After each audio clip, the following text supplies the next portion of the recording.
Hi, I'm Liz. Welcome back to Lizcapism. This is the second in my Made in Isolation series, a series of short-form videos where I describe projects that I have made, not on camera or that I didn't record enough of. I moved this one up because of Pride Month. I figured that a rainbow-themed dress that was specifically made for Pride would probably be a good choice. Back in March, I decided to challenge myself to the 1-hour 1920s styled dress. About 2 days before we went into voluntary self-isolation. I'm going to really quickly refer to Serious Topic Liz over here, who's going to talk a little bit about identities and labels and the context for this video.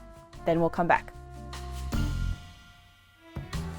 Hi, I'm Liz. These are my labels, my pronouns, and my identities. I sometimes vary the use of these identities based on my situation, but I maintain that they are always true. If you don't know what they mean, I've linked some helpful videos and playlists down below so that you can learn more. People don't have one coming out story. They have hundreds of coming out stories. I'm not sharing any of mine with you today, partially because it's private, but also because that's not what this video is about. I wanted to let you know that I have linked some organizations and some charities down below that specifically support LGBTQ+ folks of all kinds.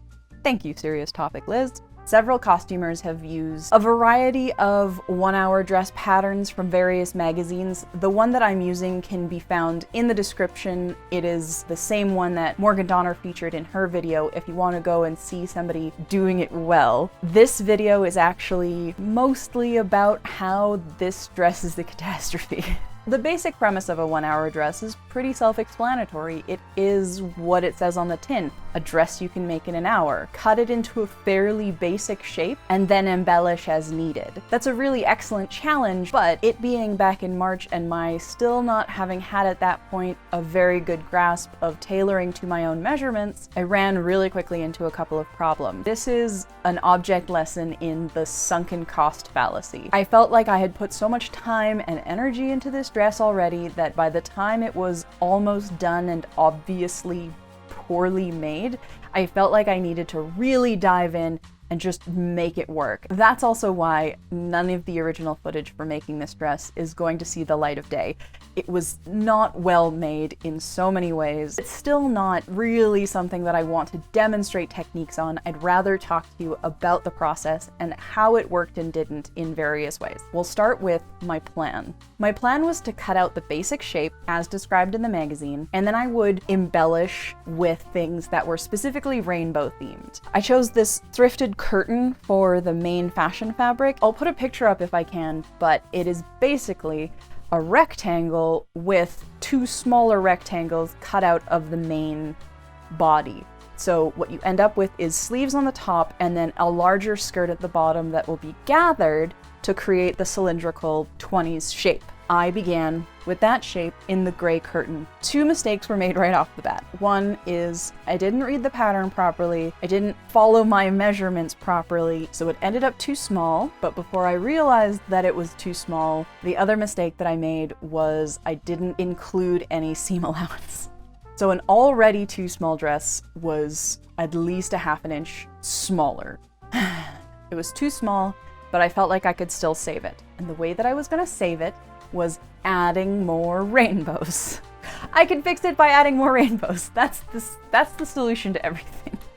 So I had already planned on the pleated gathered part of the skirt that I described earlier, including some rainbow bits. So the first portion of my adding rainbow embellishments was 50-50 what I had intended to do and 50-50 a way to make it better. The dress was catching at the top of my hips and kind of bunching, and then it was too tight anyways. What I did was, adding to the width of the skirt, I added multiple panels on each side in each of the rainbow colors. I have all of this quilting cotton. As it turned out, I had all of the rainbow colors, so I cut them into narrow strips and then sewed them together. Then I used that sort of block of scrapped together fabric and then cut pieces to size that I needed.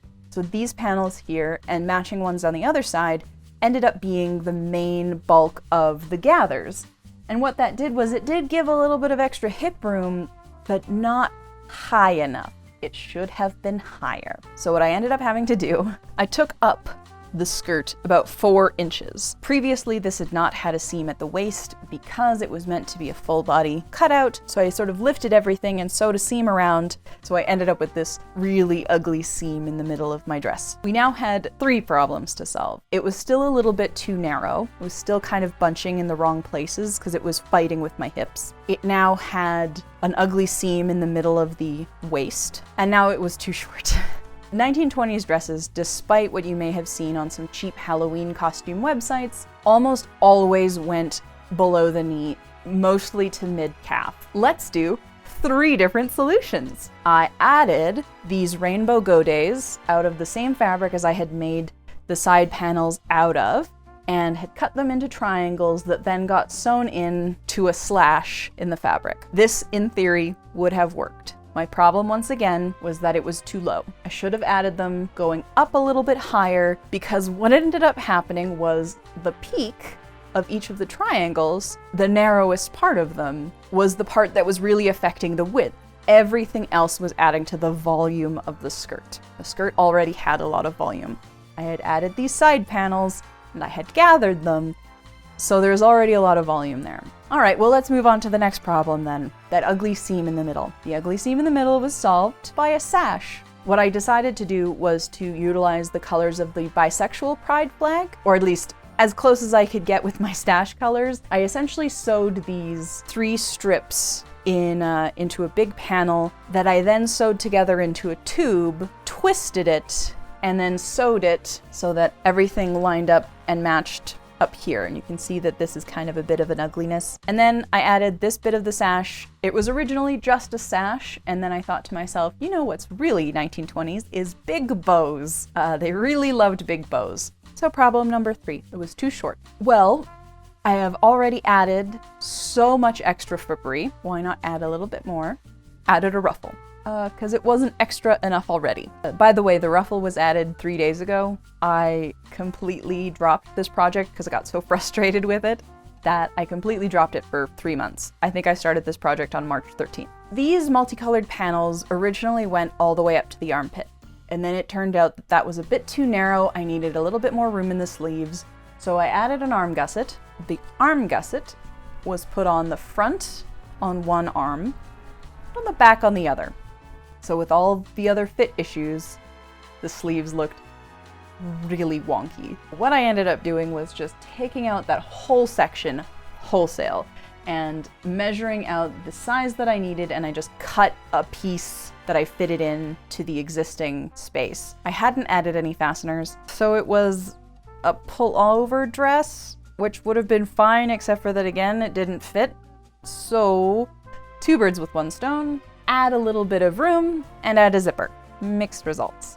So as you can see, there is at least a couple of inches now on either side extra that was added to the overall shape. And this goes all the way down the back. It actually goes through the ruffle, which was added before. Again, this is not a good make. This is not, but so either way, the size meant that I could now fit into it, which was a bonus, but also it was much easier to get on and off. It's an invisible zip that isn't invisible, and it's not best job I've ever done with a zipper, and it's a little uneven at the top. But all of that said, all of those mistakes, all of those issues, all of those having to go back and forth and fix it and do it, and this little thing which drives me crazy, see this, I can't fix this. This is just in there now, and I just, regardless. I kind of love it. It's so silly. It's so over the top. It's just, it's something else. I just don't, it's just so extravagantly inaccurate as well. Like, please, this does not, aside from a slight drop waist, it does not look like a 1920s outfit. It just looks like a dress. It looks like a goofy dress at that. But I love it so much. Interesting note for fitting. Every time I tried on this dress, in the whole of the construction process, I did it with contemporary underwear, and that is sort of numero uno lesson that you will learn no matter what era you're sewing for. If you do not have the proper undergarments, it's always going to be a little bit off.